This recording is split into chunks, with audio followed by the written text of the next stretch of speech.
আবাস যোজনার কাটমানি ফেরতের দাবি গ্রাম পঞ্চায়েত সদস্যের বিরুদ্ধে থানায় অভিযোগ দায়ের করলেন গ্রামবাসীরা। দিনহাটা ১ নম্বর ব্লকের গীতালদহ ১ নম্বর গ্রাম পঞ্চায়েতের দরিবস ও ঘুঘুমারি গ্রামের প্রায় ১০০ গ্রামবাসী আজ দিনহাটা থানায় এসে গ্রাম দুটো পঞ্চায়েত সদস্যের নামে থানায় লিখিত অভিযোগ দায়ের করে। গ্রামবাসীদের অভিযোগ, আবাস যোজনা আর ঘরের টাকা তাদের অ্যাকাউন্টে ঢুকতেই গ্রাম পঞ্চায়েত সদস্য তাদের লোকজন দিয়ে হুমকি দেখিয়ে গ্রাহক প্রতি ২০,০০০ টাকা করে নিয়েছে।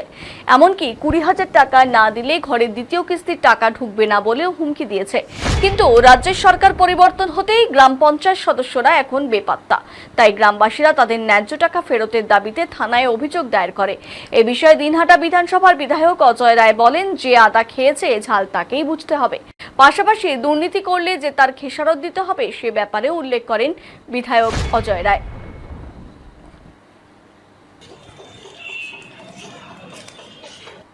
আবাস যোজনা যে ঘরগুলো দেওয়া হয়েছে সেগুলো থেকে টিএমসির যে বাহিনীগুলো আছে পঞ্চায়েত সহকারে, টিএমসির পঞ্চায়েত সহকারে তাদের জোর জবরদস্তি করে ১,২০,০০০ টাকা তো এমনিতে দিয়েছে, ওটাতে তো ঘর করা সম্ভব হয় না।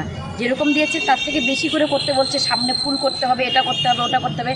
তার মধ্যে থেকে আবার ২০,০০০ করে টাকা জবরদস্তি করে নেওয়া হচ্ছিল।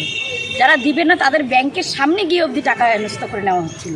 সেই জিনিসগুলোর জন্য আমরা আজকে থানায় এসেছি, যাতে আমরা সূক্ষ্ম বিচারটা পাই, আমাদের টাকাটা আমরা আবার সেই। আপনার কাছ থেকে টাকা নিয়েছে? হ্যাঁ, আমার কাছ থেকে। কত টাকা নিয়েছে? আমার কাছ থেকে ২০,০০০ টাকা নিয়েছে। কিন্তু দিদি সেই সময় তো সরকার বারবার বলছিল যে টাকা দেবেন না, আপনারা কেন দিলেন? দেবেন না বলছে, কিন্তু ধমকি দিচ্ছে, না দিলে সেকেন্ড কিস্তি দেবো না, সেকেন্ড কিস্তি দেবো না। আমরা গরিব মানুষ ভাই, সেকেন্ড কিস্তি না পেলে এই ঘরটাই করতে পারছি না, আর সেকেন্ড কিস্তি না পেলে কি করব? তার কারণে বাধ্যতামূলক আমাদের দিতে হয়েছে। আমরা এসেছি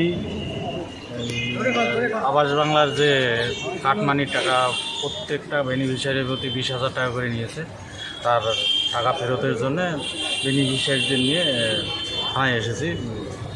কে নিয়েছে টাকা? টাকা গ্রাম পঞ্চায়েতের সদস্য। কতদিন আগে নিয়েছে? এই যে ভোটের আগে আর কি, যখন ঘরগুলো হইলো আর কি, সেই সময়। কেন দিলেন টাকা আপনারা? সেটা তো তখন চাপের মুখে দিতে হয়েছে, জোর করেছে? চাপের মুখে জোর করে। কত টাকা করে নিয়েছেন? ২০,০০০ টাকা। কোন গ্রাম পঞ্চায়েতের সদস্য, কি নাম? এটা গীতালদহ 1 গ্রাম পঞ্চায়েত। পঞ্চায়েতের নাম কি? পঞ্চায়েতের নাম আসমাবি, আসেফাবি। কোন গ্রাম পঞ্চায়েত এটা? এটা ঘুঘুমারি। সবাই কি একই গ্রাম পঞ্চায়েতের? দুই গ্রাম পঞ্চায়েত।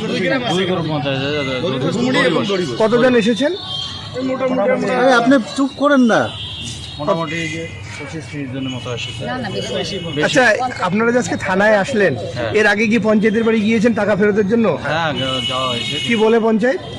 পঞ্চায়েতে আপাতত দেখাই পাওয়া মুশকিল, মানে বাড়িতে নেই, ভয়ে বাড়িতে নেই। ভয়ে বাড়ি অভিযোগ করতে থানায় এসেছে। কথায় আছে আদায় যে খাবে ঝাল সে বুঝবে।